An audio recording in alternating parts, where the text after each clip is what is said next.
आपण खरं म्हणजे अतिशय वेळेच्या आत इथं आलात त्याबद्दल तुमचं अंतःकरणपूर्वक आभार आणि स्वागत। हा एक रुटीन पॉलिटिकल नसलेल्या विषयासाठी आज आम्ही तुम्हाला निमंत्रित केलेलं आहे। विषय असा होता की खूप दिवसानंतर मराठवाड्याला आणि विशेषतः भारतीय जनता पार्टीमध्ये ज्यांनी स्वतःचं जीवन झोकून दिलं अशा कार्यकर्त्याला एक न्याय मिळाला अशी भावना सर्वसामान्य कार्यकर्त्याच्या मनात होती की ज्या योगे माननीय नामदार हरिभाऊजी बागडे यांना भारत सरकारने राजस्थानचे राज्यपाल म्हणून नियुक्त केले आणि अशी सर्वांची भावना असल्यामुळं समाजाच्या सर्व स्तरातून, सर्व संघटनेतून, सर्व पक्षातून, विविध नागरिकांकडून आमच्या सगळ्यांकडेच अशी मागणी येत होती की ही मराठवाड्याची तर एक गौरवगाथा आहेच आहे, अभिमानाची गोष्ट आहेच आहे, पण छत्रपती संभाजीनगरच्या साठी ही अतिशय अभिमानाची गोष्ट आहे की आपल्याला राज्यपाल पदाची संधी मराठवाड्यातून मिळाली। तर ह्या निमित्ताने एक हरिभाऊ बागडे यांचा सर्वसमावेशक असलेल्या संघटना, सर्व पक्ष आणि एक नागरी सत्कार मोठा व्हावा असं बरेच जणांनी आमच्याकडे बोलून दाखवल्यानंतर आम्ही माननीय नानांना भेटलो। त्यामध्ये मानसिंगजी पवार होते, मी स्वतः होतो, आपले माननीय अध्यक्ष होते, त्याच्यानंतर अतुलजी चव्हाण होते, अनुराधा चव्हाण होता, पठाणे, असे बरेच मतदारसंघातली इतर पक्षातली सगळी माणसं होती। पण हरिभाऊ एक असे कार्यकर्ते आहेत की त्यांनी पहिल्यांदा तर आम्हाला जुगारून लावलं। ते म्हणाले हे असा सत्कार वगैरे काय हे करायचं नाही।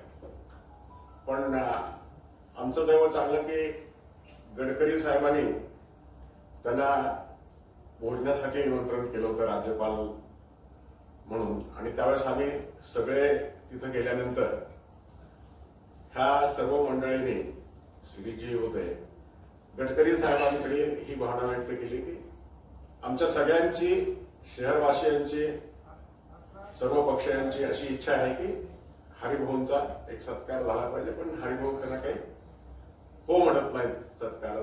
तर त्याच्यामध्ये गडकरी साहेबांनी एक फार चांगला चर्चा करत असण्याला हरिभाऊजी तुमचा परवा वाढदिवस आहे ना म्हणाले, म्हणजे 17 ऑगस्टला वाढदिवस त्यांचा होणार होता। तर हो म्हटल्यानंतर त्यांनी सांगितलं की हरिभाऊंचा तुम्ही संभाजीनगरवासियांतर्फे अभिष्ट चिंतन सोहळा साजरा करा, त्याच्यामध्ये तुम्ही सगळ्यांनाच बोलवा आणि ह्या सोहळ्यामध्ये मला स्वतःला यायला सुद्धा अतिशय आनंद होतो। मग त्यांना बापूने विचारलं की तुम्ही नक्की येणार ना? तर ते म्हणाले की हो, तुम्ही ठरवा आणि मी त्या कार्यक्रमासाठी 100% येईल। असं झाल्यानंतर मग आम्हा सगळ्यांची परत एक बैठक झाली आणि त्यातनं असं ठरलं की आपण जी सुटेबल डेट त्यांना आणि नानांना, कारण आता हरिभाऊंची सुद्धा तारीख मिळणं, त्यांचा वेळ मिळणं हे उलट सगळं आपल्याला माहिती आहे की राज्यपालांचा प्रोटोकॉल म्हणजे मिनिट टू मिनिट हे असतो आणि मग एक दोघांचंही ते कोऑर्डिनेट करत तर 27 तारखेला सकाळी हा आपण अभिष्ट चिंतन सोहळा घ्यावा आणि ह्यांना विनंती करावी असं नंतर अतुलजी, आपले उपमुख्यमंत्री देवेंद्रजी फडणवीस यांना पण भेट घेतली, त्यांना सांगितलं की गडकरी साहेबांनी वेळ दिलेला आहे, नानांनी वेळ आहे, तर आपणही ह्या कार्यक्रमामध्ये यावं आणि माननीय उपमुख्यमंत्री देवेंद्रजी फडणवीस यांनी सुद्धा ह्या कार्यक्रमाला येण्याचं मान्य केलेलं आहे। आणि एका अर्थाने आपल्या संभाजीनगर वासियांसाठी एक आगळा वेगळा सोहळा, अरे कॉपी मागवली,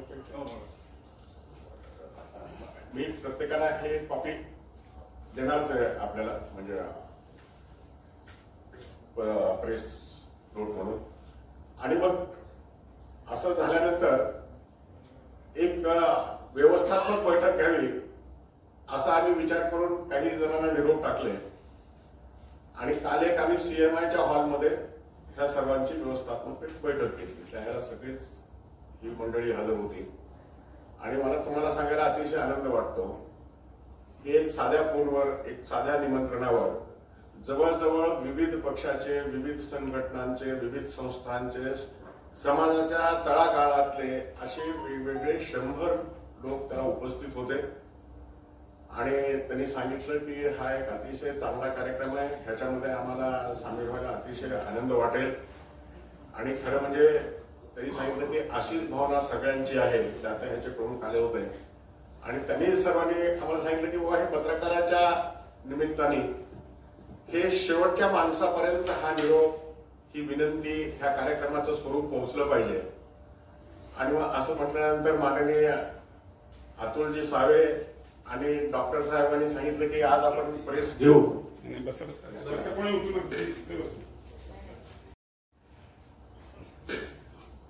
आणि मग अतुलजी, कराड साहेब आणि ही सगळी आमची टीम बापुरी होते हे करून आज आम्ही तुम्हाला निमंत्रित केलं.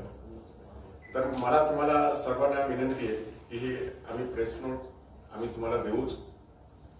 उलट ह्याच्यामध्ये तुम्ही सुद्धा एक इंटिग्रल पार्ट आहात असं गृहीत धरून ह्या कार्यक्रमाची व्यापक पॉझिटिव्ह प्रसिद्धी आपण करावी ही विनंती करण्यासाठी आपल्याला निमंत्रित केलेलं आहे.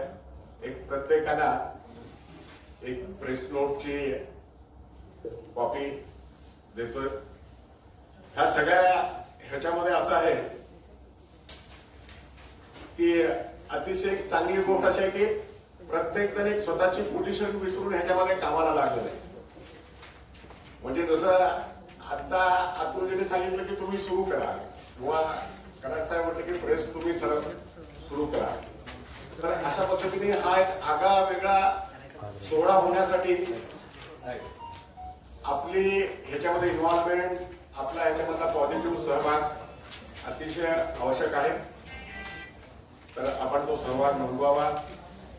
ह्या विषयाने खरं म्हणजे तसं काही प्रश्न असल्याचं हेच नाही, कारण तुम्हाला सगळ्यांना आनंद वाटेल की हरिभाऊ सारख्या प्रामाणिक, इतकं त्यांनी सातत्याने समाज जीवनावर आयुष्य घालवलं तर त्यांचा अभिष्ट चिंतन सोहळा झाला पाहिजे. ह्यामध्ये तुम्ही सहमतच असाल. काही असेल तर आमचे माननीय मंत्री अतुलजी आहेत, कराड सर आहेत, मानसिंगजी आहेत, त्याचे अध्यक्ष श्री कोणालाही विचारायला काही हरकत. आपण बहुतेक जण संभाजीनगरचे आहोत आणि बागडे साहेबांच्या लहानपणापासून, त्यांचं लहानपण म्हणजे ते सध्या चितेगावचे आणि जवळजवळ एक राष्ट्रीय स्वयंसेवक संघाचे स्वयंसेवक म्हणून त्यांची आयुष्याला सुरुवात झाल्यानंतर सातत्यानं समाजसेवेमध्ये त्यांचं काम आहे आणि समाजसेवा करत असताना ते 1985 साली पहिल्यांदा आमदार झाले. पण त्याच्या अगोदर त्यांनी काम केलेलेच आहे, पक्षाचे असेल, संघटनेचं असेल. पण सामाजिक कामाबद्दल जर सांगायचं असेल तर दूध डेअरीच्या माध्यमातून संपूर्ण जिल्ह्यामध्ये त्यांचं काम चांगलं आहे. शैक्षणिक संस्था म्हणून त्यांच्या या संस्थेचे ते अध्यक्ष होते आहेत आणि त्यांचं काम चांगलं आहे. देवगिरी साखर कारखान्याच्या माध्यमातून छत्रपती संभाजीनगर, देवगिरी छत्रपती संभाजीनगर कारखान्याच्या माध्यमातून त्यांनी शेतकऱ्यांसाठी काम केलेलंच आहे. असं विविध क्षेत्रामध्ये त्यांचं काम आहे. राजकीय तर आहेच आहे. बँकेमध्ये देवगिरी बँकेची संस्था स्थापन करण्यामध्ये त्यांचं काम आहे आणि एक सर्व सामान्य कार्यकर्त्याला बरोबर घेऊन घेणारे ते नेते होते. त्या माध्यमातून ते आता राज्यपाल झाले. म्हणजे आमदार असेल, आमदार, मंत्री, विधानसभा अध्यक्ष ते राज्यपाल असा त्यांचा प्रवास आहे. आणि हे सर्वांसाठी, सर्व युवकांसाठी आणि एक नागरिकांसाठी आदर्श उदाहरण आहे. म्हणून त्यांच्या 80व्या वाढदिवसानिमित्त अभिष्ट चिंतन सोहळा आयोजित केलेला आहे. आणि जसं विवेकजींनी सांगितलं की या सोहळ्यामध्ये माननीय नितीनजी गडकरी साहेब आणि माननीय देवेंद्रजी फडणवीस साहेब या दोघांनाही आमंत्रित केलेलं आहे आणि 27 तारखेला सकाळी 9:30 वाजता हा कार्यक्रम आहे केम्ब्रिज स्कूलच्या तिथं राम मंदिराची जी जागा आहे त्या ठिकाणी कार्यक्रम 11 वाजता की 9:30? 9:30 लिहिले पण ते 9:09 करा. कराड साहेब, माझा एक प्रश्न असा आहे, आपण सर्वजण जसं डॉक्टर कराड साहेबांनी सांगितलं की छत्रपती संभाजीनगरचेच रहिवासी आहेत आणि माननीय हरिभाऊ बागडे म्हणजे आम्ही सगळे नानाच म्हणतो त्यांना. नानांचा प्रवास या छत्रपती संभाजीनगरमध्ये म्हणजे चितेगावला जी जुनी मंडळी आहेत ते म्हणतात की नाना सकाळी शबनम बॅग गळ्यात घालून संघाच्या कामाला सुरुवात करायचे आणि त्या काळात त्यांनी पूर्ण प्रवास पूर्ण वेळ संघाचं काम करत करत त्यांना पक्षाची जबाबदारी आली. विधानसभा लढले ते विधानसभेचे 6 वेळेस ते आमदार राहिले. 7 वेळेस यावेळेस 7 वेळेस ते आमदार राहिले. त्यानंतर आज ते विधानसभेचे अध्यक्ष होते आणि फॉर्च्युनेटली माझी ती पहिली टर्म होती. मला विधानसभेमध्ये आमच्याकडे त्यांच्याकडून खूप शिकायला मिळालं आणि अतिशय म्हणजे मार्गदर्शन की काय केलं पाहिजे, आम्ही विधानसभेत कसे प्रश्न मांडले पाहिजेत, कसं त्याच्यावर चर्चा केली पाहिजे, या सगळ्या गोष्टीपासून त्यांनी आम्हाला मार्गदर्शन केलं. मी होता नाना कुचे, आम्ही दोघं नेहमी त्यांच्या कॅबिनला जाऊन बसून नाना याच्यात काय केलं पाहिजे, कसं केलं पाहिजे, की लक्षवेधी लावली पाहिजे का, अर्धा तास चर्चा केली पाहिजे का, म्हणजे अशा अनेक गोष्टीवर ते आम्हाला मार्गदर्शन. तसंच आता कराड साहेबांनी सांगितलं आज देवगिरी बँक मध्यंतरी काही काळ थोडीशी अडचणीत आली होती, पण नानांनी स्वतः त्यावेळेस अध्यक्षपद पुन्हा स्वीकारून त्याला सगळं त्यांनी म्हणजे एक उदाहरण सांगायचं ना, कोट करायचं नाही, त्यांनी त्यांच्या सख्या जावयाच्या ह्याला पण नोटीस द्यायला कमी केलं नाही. म्हणजे नाही तर कोणी आपल्या सख्या जावयाला नोटीस देत नाही, पण त्यांनी त्यांनाही नोटीस दिली होती की नाही बाबा एवढ्या दिवसात तुम्ही हे क्लिअर केलं पाहिजे. तर म्हणजे शिस्तबद्ध आणि कडक प्रशासन हे त्यांचं होतं. म्हणूनच दूध डेअरी असेल, छत्रपती संभाजीनगर कारखाना असेल, म्हणजे कारखाने ज्यावेळेस वाईट काळात होते त्यावेळेस नाना डिव्हिडंड देत होते. म्हणजे अनेक कारखाने मध्ये 1 वर्ष माझ्याकडे सहकार खातो, तर त्यावेळेस सगळ्या बँकेच्या या सर्व कारखान्याच्या त्यांच्या बॅलन्स शीट माझ्याकडे यायच्या. त्यावेळेस म्हणजे मोजके 5-6 कारखाने जे महाराष्ट्रात जे डिव्हिडंड देत होते त्यातला हा प्रायव्हेट कारखाना होता, तरीही ते डिव्हिडंड देत होते. सांगण्याचा उद्देश असा की ज्या गोष्टीत त्यांनी लक्ष घातलं ते अतिशय उत्कृष्टपणे त्यांनी दूध डेअरी असेल, बँक असेल, कारखाना असेल, अशा अनेक गोष्टी त्यांनी आयुष्यात आणि निस्वार्थपणे सेवा करणं आणि त्याच्यामुळेच पक्षाने त्यांना आज योग्य ठिकाणी आणि त्यांना शोभेल अशा पदावर नेऊन ठेवलेलं आहे. आणि त्याचा 80वा वाढदिवस आता झाला. त्यावेळेस ते थोडे गिळगिळीत होते आणि सगळे आम्ही व्यासपीठावरच्या मंडळींना आम्हाला सगळ्यांना वाटलं की सर्वांनी मिळून त्यांचं एक चिंतन केलं पाहिजे. आणि म्हणूनच या ठिकाणी आमची एवढीच विनंती आहे की आपण याला चांगल्या ह्याच्याने दृष्टिकोनातून ह्याची पब्लिसिटी द्यावी आणि याला चांगलं हे करावं हीच आपल्याला विनंती. धन्यवाद. काही व्यक्ती ही पक्षातीत असतात, ते अपक्षात आहे का ब पक्षात आहे का क पक्षात आहे हे महत्वाचं असतं. ती माणसं काम करत आहेत, कुठल्या माध्यमातून काम करतायत हे महत्वाचं असून ती लोकांच्या जनतेच्या सेवेप्रती आपलं जीवन अर्पित करतात. त्याच्यामध्ये हरिभाऊ बागडेंचं नाव सगळ्यात वर औरंगाबाद जिल्ह्यामध्ये आणि मराठवाड्यामध्ये घेतलं. 7 टर्म आमदारकीच्या मला असं वाटतं की मराठवाड्यामध्ये एखाद दुसरंच कोणीतरी असेल, कदाचित शंकरराव चव्हाण साहेब असतील, विलासराव तर निश्चितच नव्हते, किंवा कदाचित केशवराव धोडगे असतील. 6-7 टर्म. आणि आताच्या विधानसभेमध्ये नानांच्या सिनियरिटीला राहतील असे एकमेव आमदार आहेत ते म्हणजे संगमनेरचे बाळासाहेब थोरात. ते खरं म्हणजे ते तरुण वयात आमदार झाल्यामुळे त्यांना ती संधी मिळाली. परंतु म्हणजे एवढ्या सातत्यानं राजकीय क्षेत्रामध्ये कार्यरत राहून लोकांच्या अपेक्षांना उचलून सातत्यानं निवडून येणं ही खरी मोठी एक प्रत्येक इलेक्शन हे अग्नी दिव्य परीक्षा असते. त्या परीक्षेला पार पडून आज औरंगाबाद छत्रपती संभाजीनगर मधून पहिल्यांदाच एखाद्या व्यक्तीला एवढ्या मोठ्या प्रमाणावर राज्यपाल पदाची संधी मिळाली ही तुमच्या आमच्यासाठी सर्वांसाठी अत्यंत अभिमानाची गोष्ट आहे. आणि म्हणून हा नागरिक सत्कार सोहळा आपण आयोजित करत आहोत. हा नागरिक सत्कार सोहळा हा सर्व पक्षीय नागरिक सत्कार सोहळा आहे. ह्या कार्यक्रमाला आपल्या विरोधी पक्ष नेते विधान परिषदेचे अंबादासजी दानवे असतील, जालन्याचे नवनिर्वाचित खासदार डॉक्टर कल्याण काळे असतील, औरंगाबाद छत्रपती संभाजीनगरचे श्री संदीपाजी भुमरे असतील, प्रदीपजी जयस्वाल असतील, म्हणजे सर्व पक्षातील सर्व नेते मंडळी या कार्यक्रमाला त्यांनी ते हजर राहणार आहेत, उपस्थित राहणार आहेत आणि या सोहळ्यामध्ये मोठ्या प्रमाणावर ते सहभागी होणार आहेत. ही सगळ्यात महत्वाची घटना औरंगाबादसाठी आहे. असा सर्व पक्षीय कार्यक्रम बऱ्याच वर्षानंतर या आपल्या या छत्रपती संभाजीनगरच्या भूमीमध्ये होत आहे. तर याला एका विशिष्ट नजरेतून न बघता हा आपल्यातील एका सद्गुणी माणसाचा त्यांचा अभिष्ट चिंतनाचा हा सोहळा आहे. या नजरेतून आपण सगळ्यांनी बघावं आणि याला आपल्या माध्यमातून जास्तीत जास्त चांगल्या प्रकारे कशी आपल्याला प्रसिद्धी देता येईल तो आपण सगळ्यांनी प्रयत्न करावा. एवढीच आपल्याला विनंती. धन्यवाद. जय हिंद, जय महाराष्ट्र.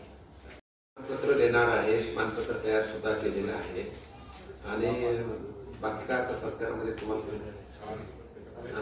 आणि त्याच्यामध्ये हे त्यांचा 80वा वाढदिवस असल्यामुळे आपल्या नाशिकचे राम मंदिराचे पुजारी जे आहेत त्यांना बोलून त्यांच्या वतीनं एक आशीर्वाद ते त्यांच्यापेक्षा मोठे, नानापेक्षा वयाने मोठे. आता प्रश्न असा आहे की नाना जर तिकडे मोठ्या पदावर गेले पण फुलंब्रीच्या जागेचा काय? तो राजकीय प्रश्न आहे, इथे काही करणार नाही. ती तयारी आमची पूर्ण. प्रेस घेऊन त्याची वेगळी प्रेस घेऊन सर्वपक्षीय म्हटलं आजी माझी सगळ्याच लोकांना तुम्ही निमंत्रण दिलं जसं आयोजन समिती हो दिलेलं आहे. आयोजन समितीमध्ये भाजपचे लोक जास्त दिसतात. आता नॅचरली नानाने काम भाजपमध्ये अधिक केल्यामुळं सगळ्यांचीच इच्छा. नाही, आमचा प्रश्न असा होता आणि की राज्यामधलं कोणी विरोधी पक्षातलं कोणी मोठं आहे का याच्यात? अंबादास दानवे आहे. अंबादास दानवे हे स्थानिक झाले.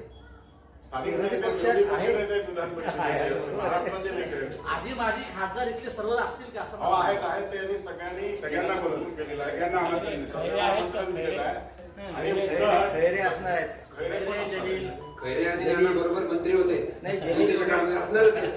खैरे आणि नाना दोघेही 95 ते 99 मंत्री होते ते असते. नाही, कराड साहेब जलील असणार आहेत. सगळ्यांचे प्रतिनिधी सगळ्यांना बोलवणार. म्हणजे बोलवलेलं आहे. जलीलला बोलवणार. याच्यामध्ये काँग्रेसचं काहीच प्रतिनिधी दिसत चांगलं नाही. नाव दिसत नाही.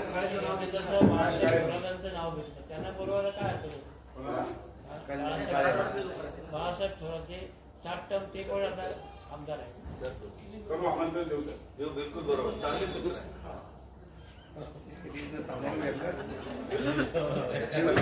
सर्वांनी जेवण करावं विनंती.